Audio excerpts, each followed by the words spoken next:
پڑھ لو صاحب. میں جب کلاس میں آ جاؤں پھر سبق ہوگا. جب میں آ گیا ہوں چلو عبارت پڑھو.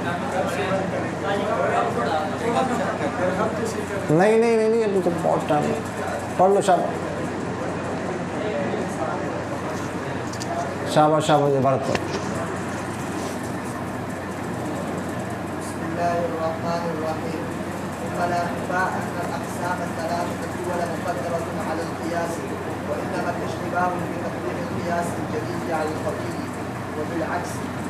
أراد أن يبين زاوية ليعلم بها تقديم أحدهما على الآخر فقال: ولما صارت العلة عندنا علة بأثرها لا بدورانها كما تقول الشافعية في أهل الدم، قدمنا على القياس والاستحسان الذي والاستحسان واو ہے وہ غلط ہے. جہاں پر بھی واو ہے یہ واو نہیں ہونا چاہیے. اس واو کی وجہ سے پہلے سال میں اتنا پریشان ہوا کہ عبارت سمجھ نہیں آ رہی تھی. اگر کسی جگہ قیاس کے بعد واو ہے تو بہت بڑی غلطی ہے. وہ عبارت ہی سمجھ نہیں آ رہی تھی مجھے کہ مطلب کیا ول کیسے قدمنا قیاس سے الاستحسان الذی، ہم نے قیاس پر مقدم کیا اس استحسان کو جو قیاس ہے. یہ واو تو کہ نہیں مطلب پہلے سال جب میں پڑھا رہا تھا عبارت مجھے سمجھ رہا ہے ادھر میں پنس کیا ٹھیک ہے. تو واو نہیں ہونا چاہیے. واو کہیں پر ہے تو غلط ہے اس کو ختم کر. جی ایک تھوڑا سا واو آ جائے اتنا کام خراب کر دیتے کہ ہم بتا نہیں سکتے. اس میں کام ایسا خراب ہوتا ہے. عبارت ہی سمجھ آتی پھر تھوڑی سی بھی عبارت ایک لفظ کا بھی اضافہ ہو جائے سمجھ نہیں آتی. جی قدمنا على القياس استحسان الذي هو قياس الخفي اذا قوي اثره لأن المدار على قوة التأكيد وظهره لا على الظهور والكفاية، فإن الدنيا ظاهرة والأخرى باطنة لكنها ترجحت على الدنيا بقوة أثرها من حيث الدوام والصفاء. وأمثلة كثيرة منها سور سباع الطير المذكور آنفا، فإن الاستحسان فيه قوي الأثر ولذا يقدم على القياس كما قررت. وفي هذا إشارة إلى أن العمل بالاستحسان ليس بخارج من العلة الأربعة بل هو نوع من أقوى القياس. فلا تعن على أبي حنيفة رحمه الله في أنه يعمل بما سوى فإن أنه يعمل. دیکھو ابو حنیفہ کا ذکر ہے تو پیچھے سب ذکر ہے تو مجہول تو نہیں پڑھیں گے معروف پڑھیں گے نا. أنه يعمل بما سوى الأدلة الأربعة وقدمنا القياس لصحة أثر الباطن على الاستحسان الذي ظهر أصله وخفي فساده. كما إذا تلا آية السجدة في صلاته فإنه يركع بها قياسا وبالاستحسان لا يجزئ الأصل في هذا أنه إن قرأ آية السجدة يسجد لها ثم يقوم فيقرأ ما بقي ويركع إذا جاء أو إن الركوع أوان الركوع وإن ركع في موضع آية السجدة وين تداخل بين الركوع وسجدة التلاوة كما هو المعروف بين الحفاظ يجوز قياس لا استحسانا. وجه القياس أن الركوع والسجود متشابهان في الخشوع ولهذا أطلق الركوع على السجود في قوله تعالى وقرر راكعا وأناب. وجه الاستحسان أن أمرنا بالسجود والغاية التعظيم والركوع الأولى ولهذا لا ينقل عنه في الصلاة فكذا في سجدة التلاوة. وهذا الاستحسان ظاهر الأثر ولكن خفي فساد وهو أن السجود في التلاوة لم يشرع قربة مقصودة بنفسها وإنما المقصود التواضع والركوع في الصلاة يعمل هذا العمل لا خارج. ولهذا لم نعمل به بل عملنا بالقياس المستثنى صحته. وقلنا يجوز إقامة الركوع مقام سجود التلاوة بخلاف الصلاة فإن الركوع فيها مقصود على حدة والسجود على حدة والسجود على حدة فلا ينقل أحدها على الآخر. ثم المستحسن من قياس الخفي يصح متعديته إلى غيره لأنه أحد القياسين غاية أنه خفي أنه خفي يقابل اختلاف اقسام الخلق يعني ما يكون من حق الاجتماع او الضروره لانها معزوله عن القياس عن كل وجه. الا ترى ان الاختلاف في الثمن قبل قبض البيع لا يوجب يمين البائع قياسا ويوجب الاستحسان، فانه اذا اختلف الثمن بدون قبض البيع لان قال البائع بعتها بالبيع وقال المشتري اشتريتها بالألف نہیں بألف. ألا يخلف البائع الدنيا لأن المشتري لا يدفع عليه شيئا حتى يكون هو ممكنا، فينبغي أن يسلم المبيع إلى المشتري ويحجب على إنكار الزيادة ولكن يتحالف لأن المشتري يدعي عليه وجوب تسليم المبيع عند نقد أقل والبائع يدعي عليه زيادة الثمن والمشتري يمكن فيكونان مدعيين من وجه ومنكرين من وجه فيجب الحلف عليهما وإذا تحالفا نسخ القاضي البيع. پڑھو آگے بات کسی کے ساتھ ہے جی. وهذا حکم أي تحالفهما جميعا من قياس خفي حكم معقول يتعدى إلى الوارثين بأن مات البائع والمشتري جميعا واختلفا وارثاهما في الثمن قبل قبض المبيع على الوجه الذي قلنا يتخالفان ويفسخ القاضي البيع كما كان هذا في الدين. جی بسم اللہ الرحمن الرحیم. اللهم صل على محمد بعدد من صلى عليه وصل على محمد بعدد من لم يصل عليه وصل على محمد كما أمرت بالصلاة عليه وصل على محمد كما تحب أن يصلى عليه وصل على محمد كما ينبغي أن يصلى عليه. ولما صارت العلة عندنا علة بأثرها لا بدورانها. فرماتے ہیں کہ جب یہ بات ہو گئی، طے ہو گئی کہ ہمارے علت وہ معتبر ہے، اصل علت وہ ہے جو اثر کرے، جس کے اندر اثر.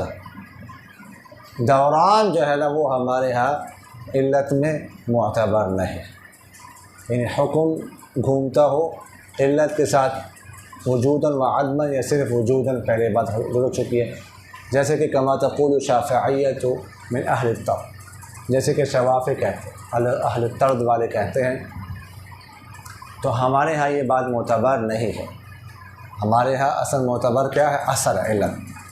تو فرماتے قدمنا علی القیاس الاستحسان الذي هو القیاس الخفی اذا قوی اثر. تو فرماتے ہم نے مقدم کیا قیاس پر اس استحسان کو جو کیا ہو، قیاس خفی کی شکل میں. قیاس خفی ہو جب کیا ہے اس کا اثر کیا ہو، قوی. یعنی ایک طرف قیاس جلی ہے، دوسری طرف استحسان. تو استحسان میں کون سی قسم ہے؟ چوتھی قسم، آخری قسم استحسان کی وہ کون سی ہے؟ قیاس خفی. تو دوسری طرف قیاس خفی ہو، اگرچہ وہ قیاس خفی ہے لیکن چونکہ اس کا اثر کیا ہوتا ہے؟ قوی ہوتا ہے. تو اگر اس کا اثر قوی ہوگا تو ہم اس کو کیا کریں گے؟ قیاس پر مقدم کریں گے، یعنی قیاس خفی پر عمل کریں گے، قیاس جلی کو کیا کر دیں گے؟ چھوڑ دیں گے. سمجھ آ رہی کہ یعنی کیوں؟ فرماتے لأن المدار على قوة التأثير وضعفه لا على الظهور والخفاء. فرماتے اس لیے کہ دار و مدار جو ہے نا وہ تو اثر کی قوت پر، اثر کی قوت یا ضعف پر ہوتا ہے. اثر قوی ہے یا اثر کمزور ہے؟ اثر قوی ہے تو اس کو لیں گے، جس کا اثر کمزور ہے اس کو چھوڑ دیں گے. ظہور اور خفاء پر تو جمعدار نہیں ہوتا کہ ایک چیز ظاہر ہے اس کو لے لیا اور خفی اس کو چھوڑ دیا. نہیں، یہ تو معیار نہیں ہے. معیار تو قوت اور ضعف ہے. سمجھ آ گئی کہ نہیں؟ ٹھیک ہے. فرمانا دیکھیے گا فإن الدنيا ظاہرة والعقبى باطنہ، کہ دنیا ظاہر ہے اور آخرت چھپی ہوئی ہے، باطنہ ہے. دنیا ظاہرہ میں نظر آ رہی، آخرت تو نظر نہیں آ رہی. دنیا کے حوال تو ہم دیکھ رہے ہیں، آخرت کے حوال نہیں دیکھ رہے.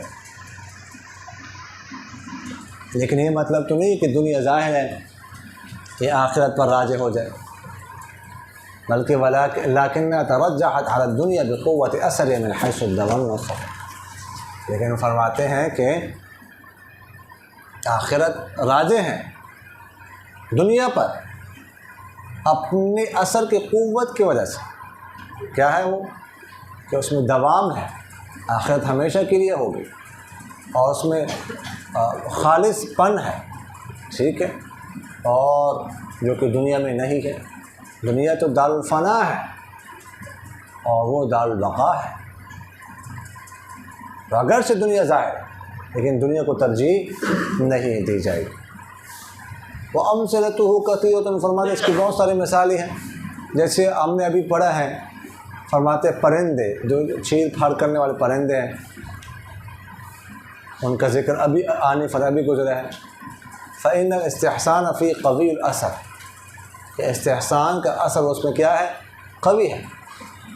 ولہذا یقدم علی القیاس کما حررت، فرماتے یہی وجہ ہے کہ اس کو قیاس پر مقدم کیا جائے جیسے کہ میں نے لکھ لیا. فرماتے وفی هذا اشارۃ الی ان العمل بالاستحسان لیس بخارج من الحجج الاربع. فرماتے ہیں کہ اس میں اس طرف بھی اشارہ ہے، یعنی اس کو کہا نا قیاس خفی، وہ استحسان جو قیاس خفی ہو، اس قول مصنف کے اشارہ اس طرف ہے کہ عمل استحسان کے ساتھ کرنا یہ ادلہ اربعہ سے خارج نہیں ہے، بل هو نوع اقوى للقیاس، بلکہ قیاس کی قسم ہے، مضبوط قسم ہے. یعنی استحسان کے ساتھ عمل کرنا یہ قیاس پر ہی عمل کرنا ہے، ادلہ اربعہ میں سے ادلہ اربعہ پر ہی عمل کرنا ہے. قیاس ادلہ اربعہ میں سے ہے نا، تو یہ ادلہ اربعہ سے خارج نہیں ہے.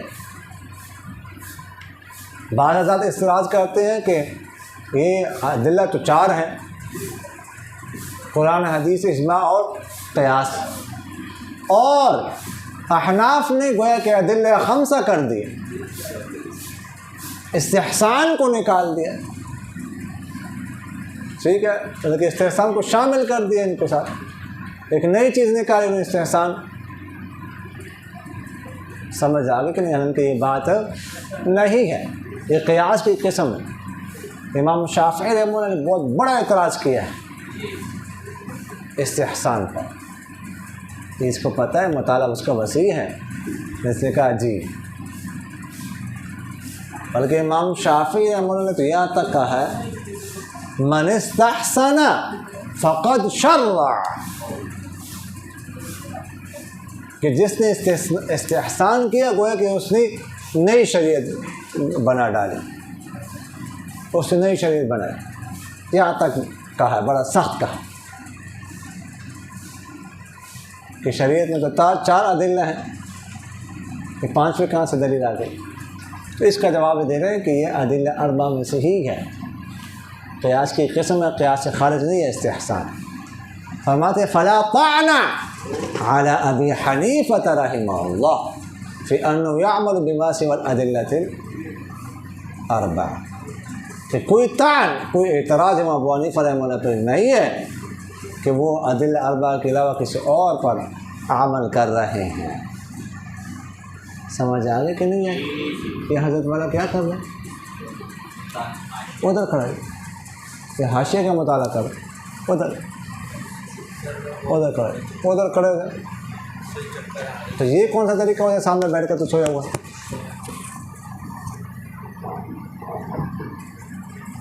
وقدمنا القياس لصحة أثره الباطن على الاستحسان الذي ظهر أثره وخفي فساده. سبحان اللہ. ہم نے ختم کیا قیاس کو اس کے باطنی اثر کے صحیح ہونے سے کی وجہ سے اس استحسان پر جس کا اثر تو ظاہر ہو لیکن فساد خفی. پہلے انہوں نے کیا کہا؟ مثال دی جہاں پر کیا کیا استحسان کو مقدم کیا تھا کس پر؟ قیاس پر. سمجھ آ گئی؟ قیاس جلی پر. اب یہ مثال دے رہے ہیں کہ ضروری تو نہیں ہے کہ جہاں پر مقابلہ ہو تو استحسان کو ہی مقدم کرنا ہے قیاس پر. نہیں، یہاں وہ مثال دے رہے ہیں کہ جہاں پر قیاس کو مقدم کیا، قیاس جلی کو مقدم کیا کس پر؟ استحسان پر. تو جس کا اثر بھی قوی ہوگا استحسان یا قیاس جلی میں سے اس کو مقدم کیا جائے. سمجھ آ رہی کہ نہیں آ رہی؟ اچھا جی. تو فرماتے ہیں جیسا کہ آیت سجدہ تلاوت کی جائے نماز میں، ٹھیک ہے. اب نماز میں کس نے آیت سجدہ تلاوت کی اور نماز میں وہ سجدہ کرتا ہے، یہ ذہن میں رکھیے کہ 3 آیات پڑھنے سے پہلے سجدہ کرنا ہے، ٹھیک ہے نا. اب اگر 3 آیت سے پہلے سجدہ کرتا ہے، وہ رکوع میں جاتا ہے، رکعت ہی کرتا ہے، رکوع میں وہ سجدے کی نیت کرتا ہے. سمجھ آ گئی؟ تو قیاس کہتا ہے، قیاس کا تقاضا ہے کہ سجدہ تلاوت ادا ہو جائے، جبکہ استحسان کہتا ہے کہ سجدہ تلاوت ادا نہیں ہوگا. سمجھ آگے کہ نہیں آئی؟ فرماتے الاصل فی ھذا، اصل ضابطہ اس مسئلے میں کیا ہے؟ وَأَنَّهُ إِنْ قَرَأَ آیَةَ السَّجْدَةِ يَسْجُدُ لَهَا ثُمَّ يَقُومُ فَيَقْرَأُ مَا بَقِيَ وَيَرْكَعُ إِذَا جَاءَ آوَانُ الرُّكُوعِ. کہ اصل تو یہ ہے جب کوئی شخص آیت سجدہ تلاوت کر لے تو اس کے لیے الگ سے سجدہ کر لے، پھر کھڑا ہو جائے، قرات کرے جتنی قرات باقی کرنی ہے، اس کے بعد جب رکوع کر لے، جب رکوع کا وقت آئے اذا جاء آوان الرکوع، رکوع کا وقت آ جائے تو رکوع کر لے. اصل تو یہ ہے کہ جب کسی نے آیت سجدہ تلاوت کی تو اس کے لیے الگ سے سجدہ کر لے، بجائے یہ کہ رکوع میں اس کی نیت کر لے، الگ سے اس کے لیے سجدہ کر لے. اصل تو ایسا ہی کرنا چاہیے. لیکن اگر کسی نے وَإِن رَكَعَ فِي مَوْضِعِ آیَةِ السَّجْدَةِ وَيَنْوِي التَّدَاخُلَ بَيْنَ الرُّكُوعِ وَالصَّلَاةِ وَسَجْدَةِ التِّلَاوَةِ كَمَا هُوَ الْمَعْرُوفُ بَيْنَ الْحُفَّاظِ يَجُوزُ قِيَاسًا وَاسْتِحْسَانًا. اگر کسی نے ایسا کیا کہ رکوع کر لیا اور رکوع میں اس نے سجدہ تلاوت کی نیت، یعنی رکوع کی نیت بھی کر لی اس نے اور سجدہ تلاوت کی نیت بھی کر لی، جیسے فرماتے کما هو المعروف بین الحفاظ، جیسے کہ مشہور ہے حفاظ ایسے کرتے ہیں تراویح میں عموماً، ٹھیک ہے، تراویح پڑھاتے ہیں بس تو آیت سجدہ تلاوت کے ساتھ رکوع بھی کر لیے، رکوع میں دونوں کی نیت کر لیتے ہیں، رکوع کی بھی نیت کرتے ہیں رکوع میں اور سجدے کی بھی، سجدہ تلاوت کی بھی نیت کرتے ہیں. تو فرماتے ہیں کہ قیاس کہتا ہے جائز، قیاس کا تقاضا ہے جائز، لیکن استحسان کہتا ہے کہ جائز نہیں ہے.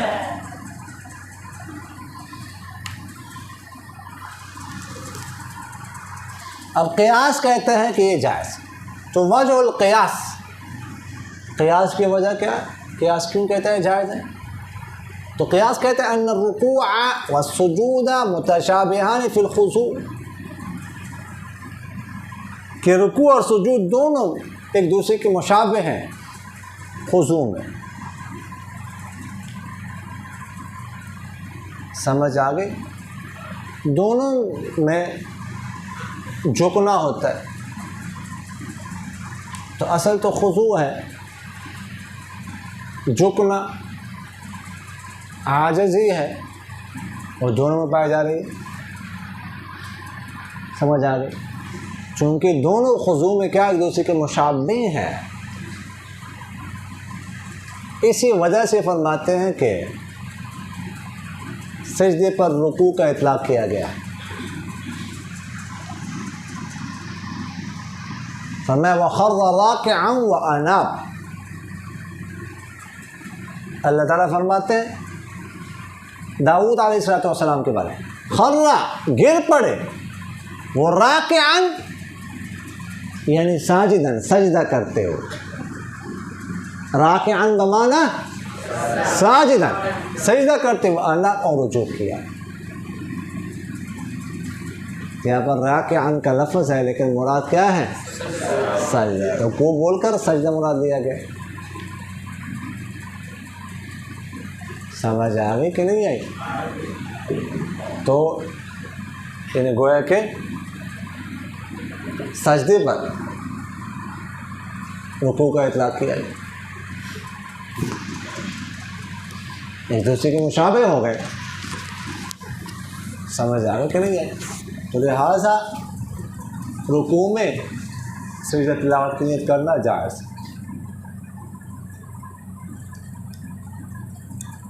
یہ تو قیاس کا تقاضا ہے. وجہ الاستحسان، استحسان کی وجہ، استحسان کا تقاضا یہ ہے کہ استحسان کہتا ہے کہ انا امرنا بالسجود، ہمیں سجدے کا حکم کیا گیا کہ جب تم آیت سجدہ پڑھ لو تو کیا کر لو؟ سجدہ کر لو. فهو غایت التعظیم والرکوع دونہ، وہ تعظیم میں زیادہ ہے، انتہائی تعظیم ہے وہ. رکوع اس سے کم ہوتا ہے، رکوع میں اتنی تعظیم نہیں ہے. ایسا ہی ہے، رکوع میں جھکنا پڑتا ہے کچھ، اور سجدے میں گویا کہ گرنا پڑتا ہے زمین پر. وَلِهَذَا لَا يَنُوبُ عَنْهُ فِي الصَّلَاةِ. فرماتے ہیں کہ یہی وجہ ہے کہ رکوع سجدے کے قائم مقام نہیں ہے نماز میں. اگر کوئی کیا کرتا ہے، 3 رکوع کرتا ہے ایک رکعت میں، ایک رکوع تو رکوع کی جگہ پر، اور 2 رکوع 2 سجدوں کی جگہ پر، تو یہ جائز نہیں ہے. رکوع کر کے اس سے سجدہ صلاۃ، رکوع کر کے اس میں سجدہ صلاۃ کی بھی نیت کرتا ہے تو جائز نہیں ہے.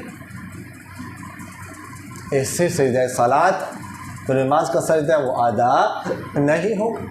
فقذا فی سجدۃ التلاوۃ، تو اس سے سجدہ تلاوت پیدا نہیں ہوگا. جب رکوع میں سجدہ صلاۃ کی نیت نہیں کر سکتے تو رکوع میں سجدہ تلاوت کی نیت بھی نہیں کر سکتے. سمجھ آ گئی کہ نہیں آئی؟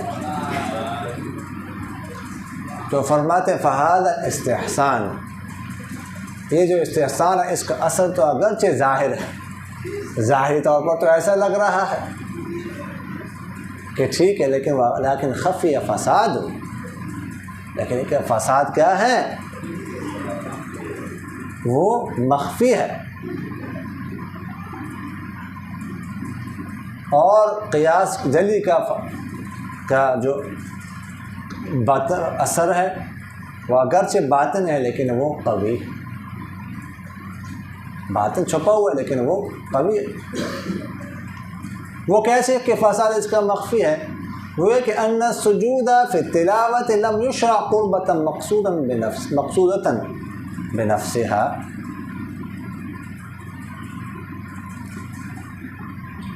فرماتے ہیں کہ سجدہ تلاوت، جو تلاوت کا سجدہ ہے، وہ تو بذات خود اس کو عبادت مقصودہ کے طور پر مشروع نہیں کیا گیا.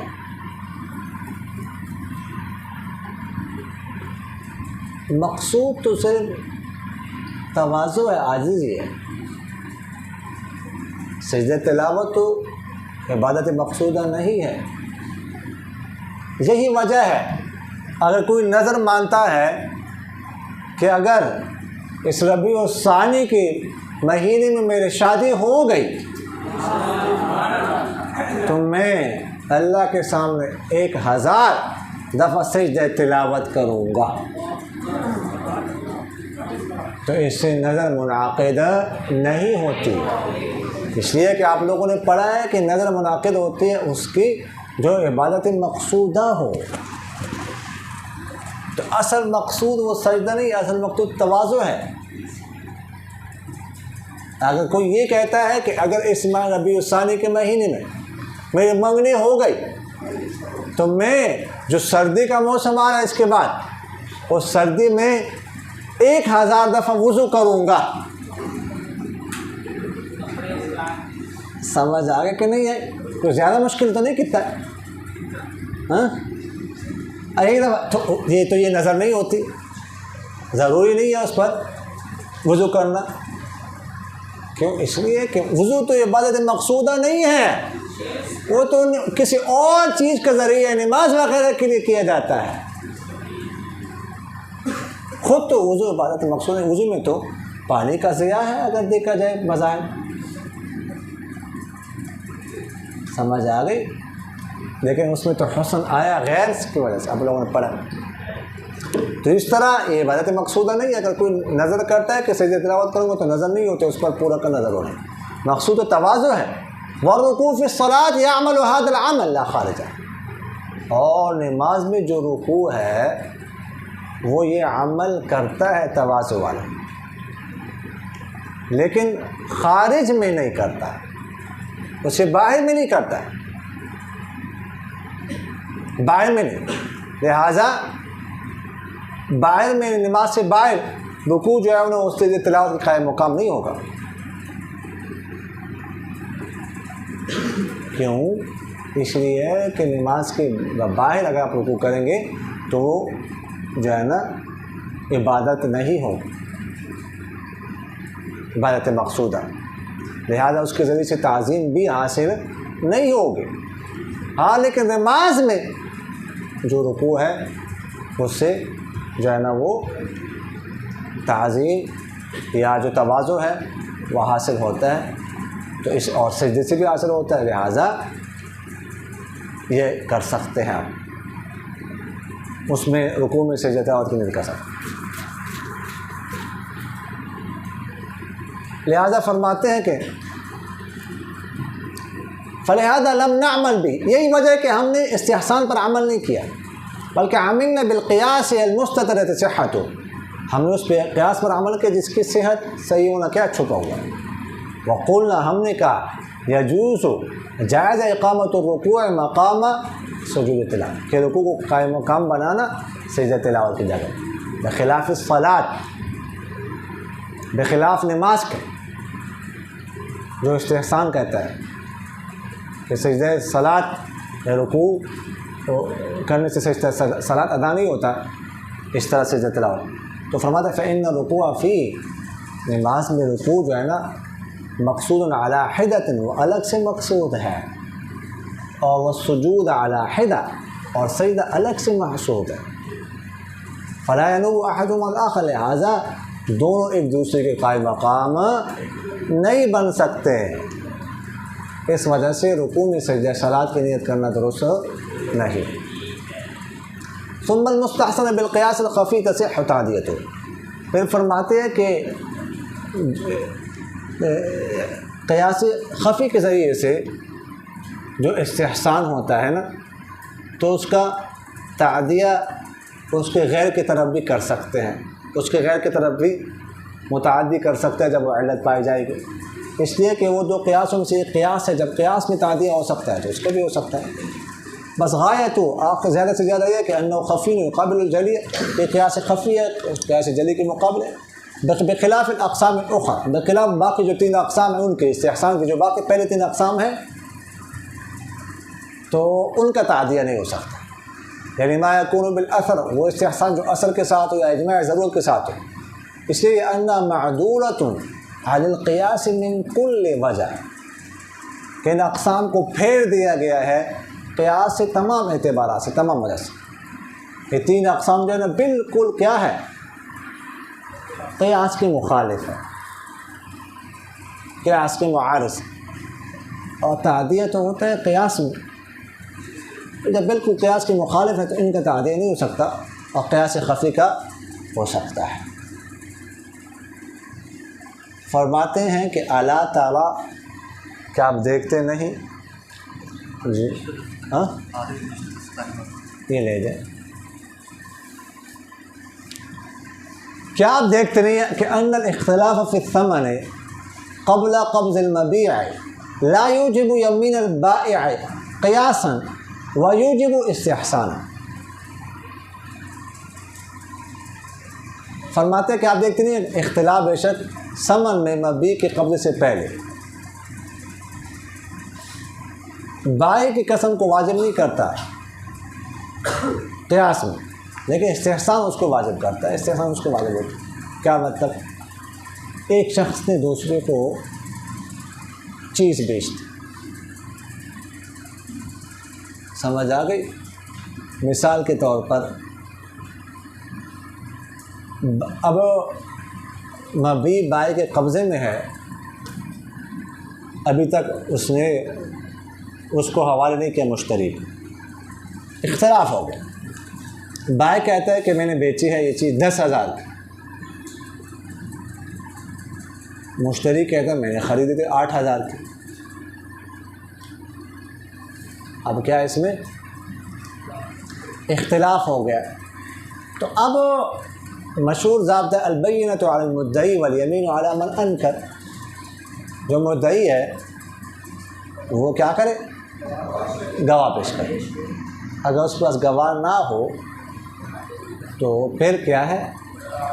مدعا علیہ سے قسم لی جائے۔ اب یہاں پر بائع مشتری تھی، مثال کے طور پر بائع کے پاس گواہ نہیں ہے، بائع مدعی ہے، وہ دعویٰ کر رہا ہے کہ یہ چیز میں نے بیچی ہے 10,000 کی، یا آپ نے خریدی ہے 10,000 کی، مشتری انکار کر رہا ہے، منکر ہے 2,000 کا، تو منکر ہے نا، تو اب وہ قسم اٹھائے گا۔ کون؟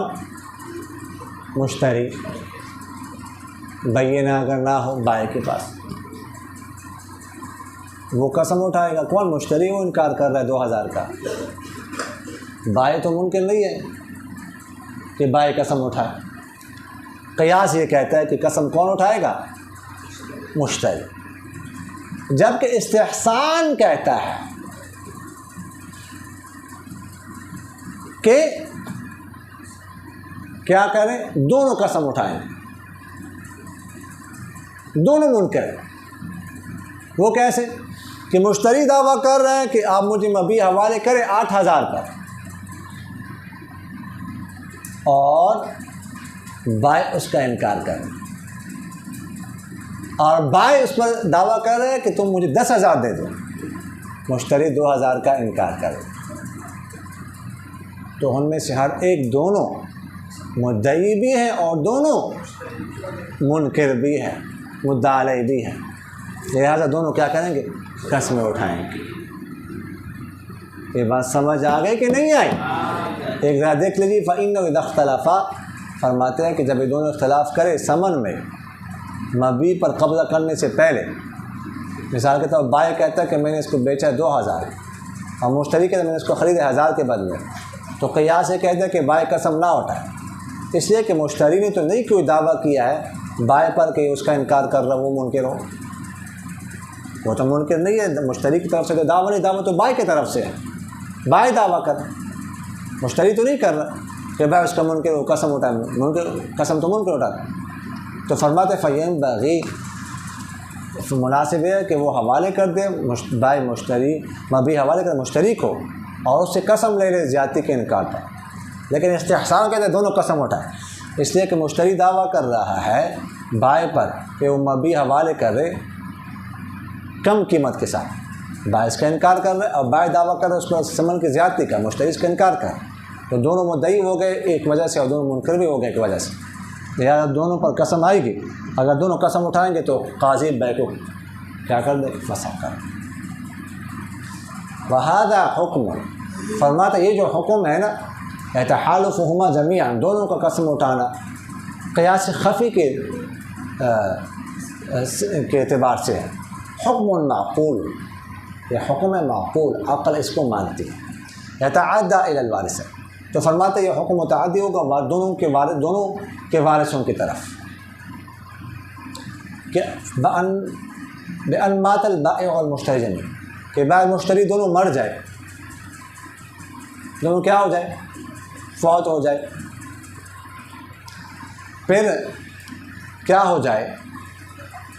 ابھی تک یعنی سودا تو ہوا تھا لیکن مبیع پر قبضہ نہیں ہوا تھا، تو واختلف وارثاہما، ان دونوں کے وارثوں نے کیا اختلاف کیا؟ یہی اختلاف فی الثمن قبل قبض المبیع علی الوجہ الذی قلنا، مبیع پر قبضہ کرنے سے پہلے اسی طریقے پر جو ہم نے کہا، انہوں نے سودا کر لیا، مبیع پر قبضہ نہیں ہوتا، دونوں فوت ہو گئے، اب وارثوں کے درمیان اختلاف ہے، جو بائع کا وارث ہے وہ کہتا ہے کہ 10,000 کے بیچے تھے، اور جو مشتری کا وارث ہے وہ کہتا ہے نہیں ہمارے والد نے تو 8,000 کے خریدی تھی، سمجھ آ؟ تو قلنا، ہم نے کہا یتحالفان، یہ دونوں قسمیں اٹھائیں گے اور قاضی کیا کرے گا؟ فسخ کر دے گا بیع کو، جیسا کہ مورث کے درمیان کہا تھا وہی حکم کیا ہوگا؟ وارثوں کے لیے بھی بعینی وہی حکم ہوگا جو ان کے مورث کے لیے تھا۔ سمجھ آگے کہ نہیں آئے؟ وما علینا